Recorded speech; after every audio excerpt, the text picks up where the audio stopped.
Coucou tout le monde. Alors je profite de vous faire une vidéo sur les 3 dernières lectures que j'ai pu faire entre la semaine passée et aujourd'hui.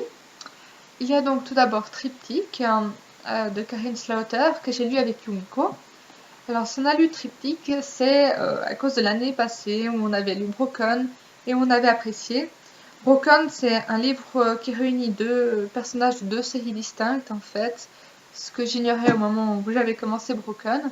Il s'agit donc de Sarah Lyndon, qui est médecin légiste, et de Will Trent, qui est un agent spécial. Et puis, voilà, vu que j'avais bien aimé, je voulais lire un autre livre de l'auteur. Par contre, étant donné que dans Broken, on a pas mal d'informations, de révélations à dire sur ce qui s'est passé dans la vie de Sarah Lyndon dans les tomes précédents, j'avais pas... Ouais, ça m'a un petit peu coupé l'envie de commencer, on va dire, la série avec Sarah Lyndon. J'ai donc préféré commencer celle de Will Trent et puis Yumiko aussi, donc ça tombait très bien. On a donc lu Triptyque. Triptyque, c'est un livre qui m'a d'abord un petit peu pris de court parce que je m'attendais à un récit, enfin une enquête type, assez banale, et c'est pas ça du tout. Et j'ai aussi eu un petit peu de peine avec l'inspecteur de Triptyque.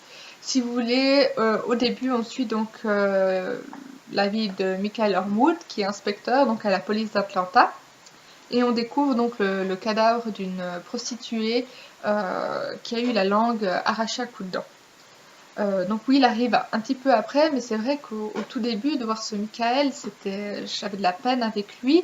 Et même par la suite, quand Will Trent arrive, il passe beaucoup de temps à parler, à analyser le comportement de Michael qu'il n'arrive pas bien cerner. Et ça, je trouvais un petit peu pénible parce qu'on suivait beaucoup plus le duo Michael-Will que l'enquête même. Mais bon, ça, c'était juste une parenthèse. Parce qu'à part ça, j'ai beaucoup apprécié le style au final. C'est juste, voilà, il fallait que je m'habitue. Mais après coup, ça allait tout seul. Et ce qui est assez intéressant, c'est que dans ce livre, on suit donc l'enquête avec Will qui vient seconder Michael Horwood. Et on suit aussi la vie de John Shelley. Sur 2 temps. Donc il y a la vie de John maintenant, donc en même temps que l'enquête, et sa vie 20 ans auparavant, là où tout a basculé, et puis les années qui ont suivi, jusqu'au présent. Et on se demande vraiment quel est le lien, et c'est vrai qu'à peu près au milieu du livre, on a une bombe qui est lâchée, et à partir de là, le rythme s'accélère, et puis ça va tout seul. Après, c'est vrai que j'avais pas vraiment réalisé ça avec Broken, mais là, ça m'a vraiment sauté aux yeux, quoi, le côté noir, plus que thriller, mais vraiment la part noire du roman. Karen Slaughter a vraiment une vision assez pessimiste de la société. On voit bien que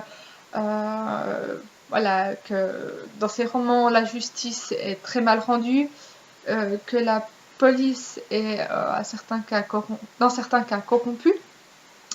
Et puis oui, alors elle dépeint pas mal les bas-fonds de la société, le monde des prostituées, de la drogue qui touche tous les milieux, les puissants qui se forgent une image et qui ne veulent pas en démordre, qui regardent les défavorisés de très loin. Enfin voilà, c'est vraiment un contexte assez sombre. Et puis d'habitude j'ai de la peine avec ce genre de roman. Là, ça a bien passé. Parce que Karin Slaughter a fait quand même des personnages principaux qui tiennent la route, qui sont solides.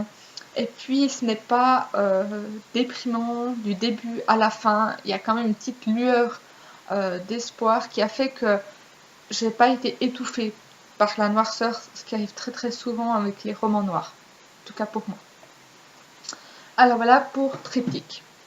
Ensuite, j'ai lu donc La mort en tête de Sir Cédric. C'était génial. Alors comme je l'ai pas mal dit sur les blogs et autres, au début j'ai vraiment été déçue parce qu'une fois encore, un auteur de policier ou de thriller tombe dans le cliché de ces héros pardon, qui deviennent eux-mêmes suspects. Et puis course-poursuite, le piège, etc., qui se referme un petit peu. Et ça m'a un peu déçue parce que vraiment, tous les auteurs le font une fois. Et je trouvais que ça manquait d'originalité. Mais bon, ça, c'est un détail. Après, tout le reste, c'est génial. J'ai adoré retrouver Eva, qui est donc enceinte. Elle a beaucoup changé. Elle est plus, voilà, elle est entière. Elle a enfin fait une place à Alexandre. Elle lui fait confiance. Elle baisse la garde avec lui. Et puis, Alexandre lui-même, alors, oui, on le voit aussi bien, vraiment bien dans sa peau. Et ça, c'est juste les premières pages. Parce qu'après, bah voilà, il y a le premier meurtre, il y a le piège qui se referme sur Alexandre surtout.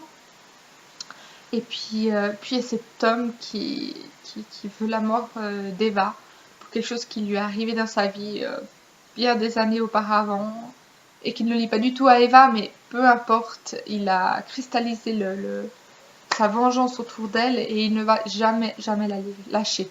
C'est une course-poursuite, mais vraiment, il n'y a aucun temps mort. Le piège, se referme vraiment de plus en plus fort sur Alexandre. Et même si on voit venir d'un côté loin à l'avance les pièges dans lesquels se lance Alexandre, je n'imaginais jamais à quel point ça allait être diabolique ou profond, on va dire. Et donc au final, j'étais quand même chaque fois surprise. Le personnage principal, pas le personnage principal, on va dire l'assassin, est vraiment très bien fait. C'est pas un surhomme comme ça aurait pu, comme il aurait pu le devenir hein, avec la direction que prend le récit, mais pas du tout. Il y a cette, comment dire, la fin même est excellente. J'en attendais beaucoup hein, parce que la pression elle monte. Et puis ben, j'avais peur qu'il y ait une escalade de violence et voilà, qui aurait vraiment été dommage en fait. Et non, c'était vraiment bien dosé. Tout le long, c'était bien dosé. Sir Cédric se précipitait au bord des clichés, au bord du too much et jamais il tombait dedans. C'était vraiment chaque fois très très bien dosé. Et puis j'ai beaucoup aussi aimé la part de fantastique qui est vraiment qui a un très bon niveau, pas trop, parce qu'il y avait eu autant de fantastique qu'il y en avait eu dans le premier 100, mais ça aurait été juste imbuvable. Là, il y a beaucoup plus de suspense, on va dire, de course d'action, hein, toujours, et peut-être un petit peu moins de fantastique, mais encore, cette part de fantastique dans La mort en tête est très différente des autres tomes. Donc, j'ai vraiment trouvé que ça passait tout seul. Alors voilà. Et sinon, voilà, le dernier que j'ai lu, c'est A comme association, le tome 2 de Pierre Bottero. A comme association, j'ai un tout petit peu de peine dans le sens que c'est presque trop court hein, et presque trop long. Enfin, comment dire, j'aime bien lire des nouvelles. Et j'aime bien lire des romans qui sont assez conséquents. Et du coup, celui-ci se trouve bien au milieu. Dès que je me sens bien dans le récit, c'est fini. Et ça me coupe toujours un petit peu. Mais voilà, ça c'est un détail. Parce que sinon, le livre lui-même est très bon. J'ai peut-être eu un petit peu de peine quand même à rentrer dedans au début. À me faire au personnage d'Ombre. Mais après, c'était que du plaisir. Et puis,